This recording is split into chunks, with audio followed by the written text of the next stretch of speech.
All right, so after 96 games in 2014, the Royals were 48-48 and made a run to the World Series. Johnny, after 96 games in 2023, the Angels are 48-48.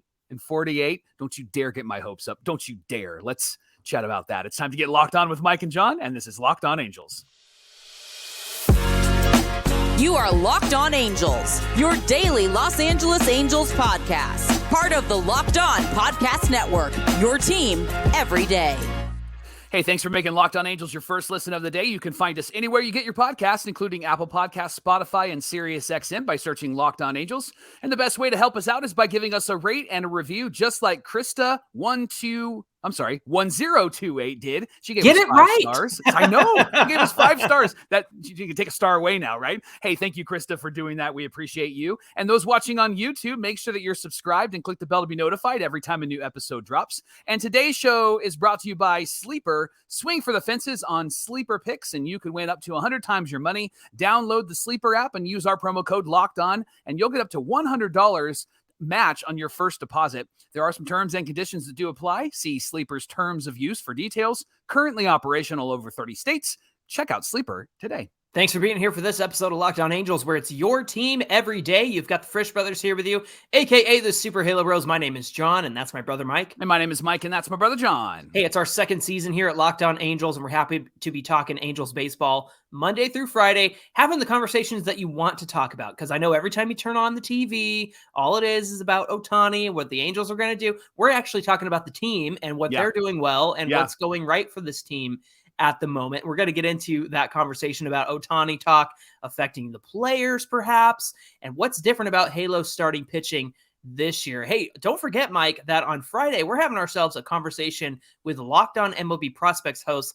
Lindsey Crosby to talk about those Ohtani trade packages, because again, it's more than just, are they going to trade it? Like, if it's going to happen, then what could the Angels get back? That's why we're getting into the nitty gritty on Friday. But first, Mike, let's talk about yesterday's Yankee game. Listen, I had to pick my wife up. She was coming back from a work trip from Atlanta, and I had to go to LAX. And you know that if you love someone, you don't pick them up at LAX, you pick them up at Burbank, because you flew into Burbank if you're an LA native. However, it was kind of the way the cookie crumbled. She had to go in and out of LAX. So I caught most of this game on the radio, so you saw more of it than I did. But there were some highlights in this one. They won 5-1. They win the series. They got one more to go today, which is this afternoon, by the way. It's an early start because they're going to get featured on MLB Network and all of that. But Mike, my boy, Patrick Sandoval, who has been letting us down lately, absolutely shoved in this one, didn't he? Yeah, I'm going to pull a Michael Cole quote out on you. Vintage Sandy. Like, this was just a really great game by Sandoval. 7 1/3, 2 hits, 1 run, 3 walks, 7 Ks. Yeah. The only run he gave up was a home run in the 3rd inning to Torres. Johnny, that was the 4th home run he's given up in the 3rd inning this year. And Sandy's only allowed 7 home runs. So that 3rd inning has really been a struggle for him. He had 13 ground ball outs in this game. And the big moment, though, Johnny, was when he pitched in the 7th inning, got the Yankees out, came off the field, was in the mid to high 90s in his pitch count. And Wayne Randazzo on the TV side said, man, he is just pitching well. You got to let him come back out. And they actually stayed live in the Angels dugout, and Phil Nevin did his Phil Nevin moment, put his hands on the shoulders of Sandy, and they were talking, and I read Sandy's lips along with everybody else, and he said, I want to go back out there. I want to go back out there. And I love that. Phil was quiet. Sandy kind of gave him that like son kind of look, like, come on, Dad. Please, and then Dad. Phil hit him on the side of the shoulder, and that was it. And he went back out there. And I love 2 games in a row now, he has given these young guys an opportunity to go out and prove themselves. And I love that he allowed Canning to do it. And last night, I loved that he allowed Sandoval to do this, John. And I know that Sandy's your boy. And so I was really excited to see that Sandy came back out, did really well, got 1 out, then gave up a hit. But it's great that he actually went deep into this game. That's interesting because I heard it on the radio too. I mean, he goes out there and he gets the out, and then was the next one a single or a walk? Yes, it was a single. Yep. And that's the time to pull him, right, Mike? You go back out there and you go out for the 8th and you start it and see what happens. And then Jacob Webb was able to come in. Carlos Estevez was able to come in and close it down. I know it wasn't a save, but that's a great move because you let that guy get the very last couple of, drops in the tank of gas and let him go out there and do his thing. Now, offensively, Mike, I'm very happy about this because I just picked up Mickey Moniak a few days ago on my fantasy team because I couldn't ignore what he was doing anymore. Yeah. He hit a 2-run home run in the first inning, and that set the tone, didn't it? And then the bottom of the 5th, Zach Neto got hit by a pitch. The guy is Magneto, getting hit by pitches out there. Yeah. And he also had a stumble at first base that on the throw over. The ball hit him in the helmet. So that poor guy is just literally the ball finds him wherever he's at on the field. And after that horrible send by Bill Hasselman on Monday night, he collided with Trevino out there. But the nice thing is that he was on base for Shohei Ohtani, who hit a triple and was able to drive him in a much needed run. Get this, Shohei Ohtani has 21 triples since the start of 2021. He's got 7 triples this season, and he leads the majors in that category. Just an unreal season from Shohei Ohtani. After that triple, Moniak singled and drove in Ohtani. Somebody had a good question for us, Mike. They were like, what do they do when like Rendon and Drury come back? And I'm like, I don't know, bench him. Like, exactly. This lineup is working pretty well right now. Yeah. But I mean, I would put Drury out there. I don't know about Rendon. I don't care about Rendon right Listen, now. I know that like the trade talk is coming up, and I know that right now the Angels should, I assume they're going to be buyers, and perhaps them buying means that they trade Hunter Renfroe and actually maybe get some bullpen arms. I don't know if they can pull that off, if that's actually an option for them. But I think with the way that Moniak is playing, and when Trout comes back, I think Moniak has played so well that you can't sit him. In fact, I think Moniak's played so well that if they keep the outfield the way that it is when Trout comes back, then I think that he has to play left field and Ward sits, or maybe he plays right field and Renfroe sits, because this guy's batting third in the lineup. I heard a really great comparison. It was Mark Gubas on the TV side a few days ago. He said that Moniak and his approach at the plate reminds him of Kirby Puckett from the Minnesota Twins. Yeah. Kirby was a guy who didn't walk a lot. Kirby always had a high average. He was 300s. And Kirby was somebody that came up and was always attacking the zone. And he ended up being somebody that would always come through in those big moments. And right now, the batting average for Moniak with runners in scoring position is in the low 340s. And I think it's because he's attacking the zone, Johnny. And you saw that again in the first inning. He didn't waste time, had a runner on, and didn't waste time with that. He went right after the pitch, and he crushed that ball to right field. Yeah, absolutely. So it'll be interesting when things kind of get back to normal. But you're right. I think Trout coming back, Joe Adell coming off the injured list, I think could also be part of that outfield. So yeah, there's some good questions coming up here for the Angels before the deadline. Mike, you brought something up on our post-game Locked On Now that we post to our socials. We posted on YouTube right after the game.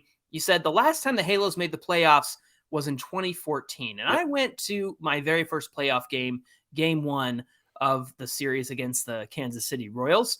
And it was that Royals team that swept the Angels, and they swept their way to the World Series, but they didn't win against the Giants, but they did beat the A's, they beat us, and then they got all the way to the World Series. That team in 2014, that Royals team, was 48-48 after 96 games, and they got to the World Series. They had to go through the wild card and the A's to do it, but they did it, and now there are more wild card spots. These Angels are 48-48 after 96 games. So what does that say about our team? What does that say about our hopes? Is there Halo hope here? What do you think? I think there is Halo hope. I think this team is good, Johnny, and I think that they've really hit the skids the last couple of weeks. And looking at the way that they've played this year, they have had really strong moments, and then they've had really terrible moments. And according to the stats, how it's swinging back and forth, they're moving back into a really strong moment. And it's interesting to see how this season has played out for them. Listen, it's still one game at a time. We got to focus on today's game against the Yankees. Yeah, because if we lose, then the world's going to fall apart today. So, but that's it. Like I think that's what they really need to focus on is just getting one game at a time. And I really, the reason why I have hope is not just because I'm a fan and I'm blind.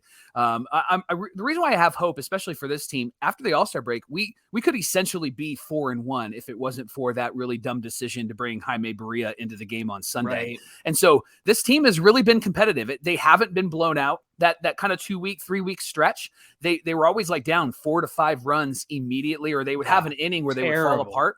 This team hasn't done that, John. Like they've been able to come back and fill in the gap. I know that Saturday game, they were down by a few runs a few times, but kept coming back. And that's what you want to see from this team. And that's why I have some hope about this team. But again, I don't want to look to the Pirates series. I don't want to look after the Pirates series when we play the Blue Jays. I want to focus on today's game. And I think that really matters to this team. And that really matters to what they're going to be able to do next. So one game at a time, they get a win today. It's a sweep and they find themselves one game over 500. And that is always going to be good. Yeah, absolutely. They've got the Pirates, they've got the Tigers, and then they have the Blue Jays before the trade deadline. And you feel like you might be able to pick some wins up along the way. The nice thing is that the Astros lost last night. The Mariners lost last night. Everybody above us in the wild card race lost. So we moved up. The dang Rays couldn't beat the Rangers, though, but the Orioles also lost to the Dodgers. So thanks, Dodgers, I guess. Hey, speaking of today's game, it's going to be at 4:07 Pacific time, so it's an early one. And Chase Silseth is getting the call, Mike. He's coming up to pitch. He's going to start this one, which I think is a great use of Chase Silseth. And it's an early game, and so it's a shadow game. So I think that Silseth could actually have the advantage. It possibly could be like nothing moving into the fifth inning. Both pitchers might actually be really good because those shadows are terrible at the Big A at 4 o'clock, 5 o'clock, and 6 o'clock. As we saw on Sunday against the Astros, it was like that. Hey, every pitch, you can catch every pitch of the Angels hometown broadcast on SiriusXM with the SXM app. Just search Angels. Coming up on Locked On Angels, I got a song for you, Mike. Everybody's talking Ohtani. I can't hear a word they're saying. We're going to get into all of that conversation coming right up. Today's show is brought to you by Sleeper. If you want to win 100 times your money on daily fantasy baseball, then you should download the Sleeper app. They are offering 100 times your payout with an 8-pick contest. You can choose as many as 8 players that you like and decide if they will underperform or outperform their predicted stats. So, Johnny, who are you taking? Are you taking Ohtani hitting at least 1 home run today? He's on a roll, baby. I got to give it to him. I'm taking yes. How about Estevez getting a save tonight? I feel like, it could be a close game, and we're going to need Carlos Estevez. He only threw 8 pitches last night, so why not? Yeah, and this one wasn't on there, but I thought it would be funny. Johnny, are you taking Aaron Loup doing a 1-2-3 inning? Is there a scenario where he doesn't get into the game? Can I take that one? Can we take that one? I don't know. Let me talk to my friends at the Sleeper app. Listen, you can download the Sleeper app today, and when you do, use our code LOCKEDON when you sign up, and you can get an instant deposit match of up to $100. So check out Sleeper today. We want to thank you for making Locked On Angels your first listen of the day. Locked On Everydayers, join us for an awesome conversation with Lindsey Crosby this Friday. He's from Locked On MLB Prospects. He's going to let us know that if the Angels make a trade, where are the good prospects coming from? Are we going to get a nice return on an Ohtani trade, potentially? If that happens, he's going to talk about that on Friday. Don't forget the Angels are playing they're playing the Yankees at 4:07 Pacific time. Catch every pitch of the Angels hometown broadcast with SiriusXM on the SXM app. Just search Angels like I did when I was driving to LAX last night. I listened on SiriusXM. Mike, I heard a commercial. Yay! Between the top of the fourth and the bottom of the fourth. So that was exciting to hear. More famous. Hey, Johnny, with Patrick Sandoval pitching really well and then Griffin Canning the day before pitching really well, the pitching seems to be on the upswing. And I think these guys kind of really motivate each other and carry the momentum from one guy to the next. But this year, the pitching has really not been as great as it was last season. Here's some quick stats for you.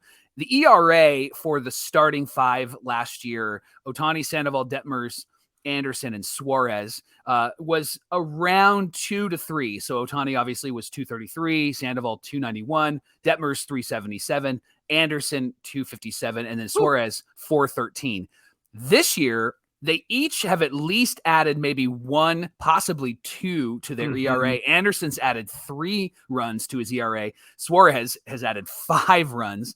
Yeah. And then the stat that's really kind of interesting, and it's the FIP stat. This one actually is the one that evaluates what the pitcher can control. Yeah, the fielding independent pitching. So it's almost as if the pitcher had full control of whether somebody scores or not. Yeah. So it's kind of like ERA, but it gives you a better picture into what the pitcher is doing effectively or not effectively. So last year, Ohtani was 2.4. This year, he's 3.97. Last year, Sandy was 3.09. This year, 3.96. Detmers last year, 3.79. This year, 3.72. So he's actually doing better.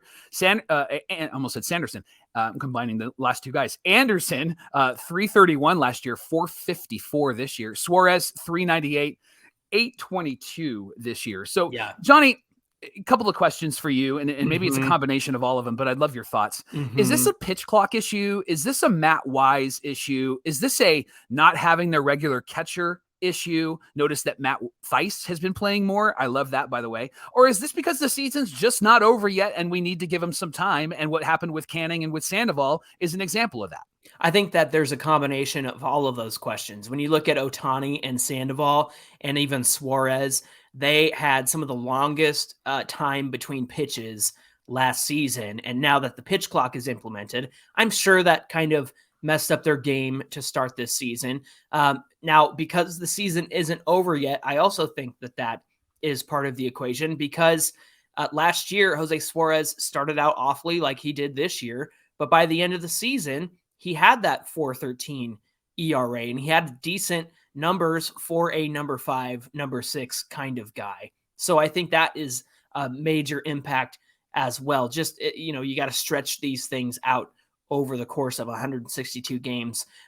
Anderson is interesting to me because when we talked about him as a potential free agent over the offseason, I think the one area of concern that you and I had, Mike, was that he was outperforming his expected numbers. Yeah. And don't forget, the shift was a big part of his game because he gets a lot of pitches and hits on the ground. And I'm sure with that Dodgers defense behind him, that had a big part to do with it. And you see Anderson also not controlling the changeup as well as he used to, especially last year. A lot of those changeups are middle when you have to put that thing on the edges to be effective. So I think that's what's going on with Anderson. And again, I'm not sure if that's a timing thing, a pitch clock thing, but that's just what's happening. Now, when you said Matt Wise,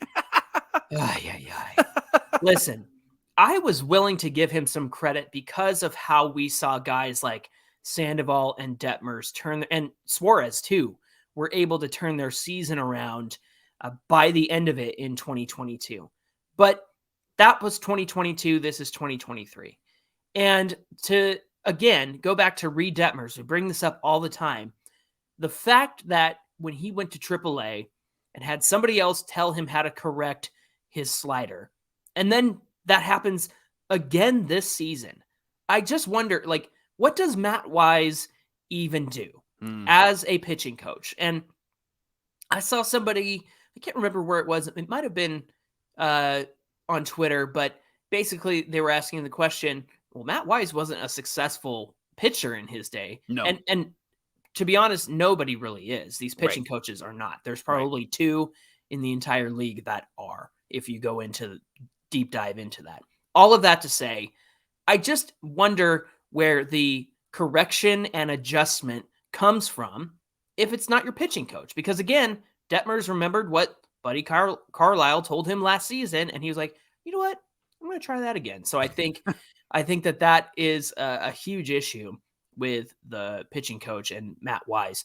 Regarding catching, I mean, they're doing pretty well, but I think this team, as much as he was struggling at the plate, I think this team really misses Max Stassi. Don't you think?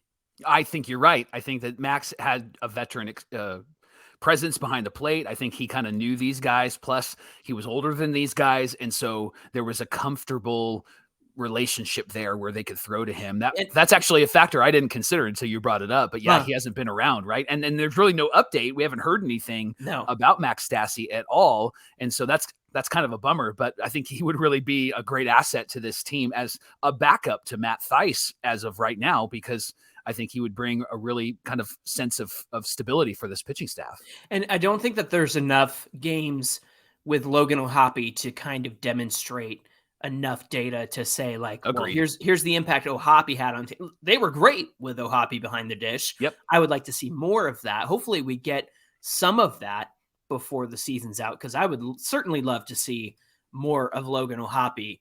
And it seems like there's some promising news on that front. So looking forward to seeing when he can get back to this team and to this lineup. Locked On Angels is brought to you by Dave. At one time or another, we all need some financial help, and that's why Dave is great. Dave can give you cash when you need cash on hand right away because you're between paychecks, and he can help you build credit by settling extra cash advances on time. Dave is a banking app that's leveling the financial playing field. When you download Dave, you can get up to $500 in 5 minutes or less with no credit check. No late fees. It's part of Dave's extra cash account. Advance the money that you need with no interest, and then you can settle up later. Extra cash gives you money to buy groceries, fill the tank, get your car repaired, catch up on bills without having to wait for your next paycheck. You can even build credit when you settle on time. Millions of people have already downloaded the Dave app to make their finances much easier. So if you're in a pinch and you need some help, you can get the help by downloading Dave. Download Dave right now in the App Store or go to dave.com/MLB. That's dave.com/MLB. You can get up to $500 in 5 minutes or less. No credit check. No late fees. Download the Dave app again in the App Store or go to dave.com/MLB. For terms and conditions, go to dave.com/legal. Eligible criteria and instant transfer fees apply. Banking services provided by Evolve. Member FDIC. Mike, the talk of the town is what are the Angels going to do with Shohei Ohtani? And our friend Sam Blum from The Athletic, who, by the way, does a weekly podcast called Calling All Halos with his friend Connor Grossman, who covers the San Francisco Giants. They do a great show every Sunday. And as somebody who listened to Locked On Angels before we took over, I've missed Angels content, and Sam does a great job. I mean, there's lots of Angel podcasts out there where I can get my content, but I particularly enjoy Calling All Halos. He wrote this great article about the Angels playing with the cloud of the Ohtani talk over their heads. It starts with this. Every time Reed Detmers opens up Twitter, his feed is curated to one subject. Not by his choosing, not by anything that he's done. It's just all that he sees. And it's what will his team, the Angels, do with Shohei Ohtani at the trade deadline. Ohtani, or Detmers actually said, obviously you see it everywhere. It's all over frickin' MLB Network. I love that. Everybody's tweeting about it, and people start tagging us. It's hard not to see it. Oh my gosh, can you imagine being tagged as a baseball player? Fans don't tag the players. Don't do that.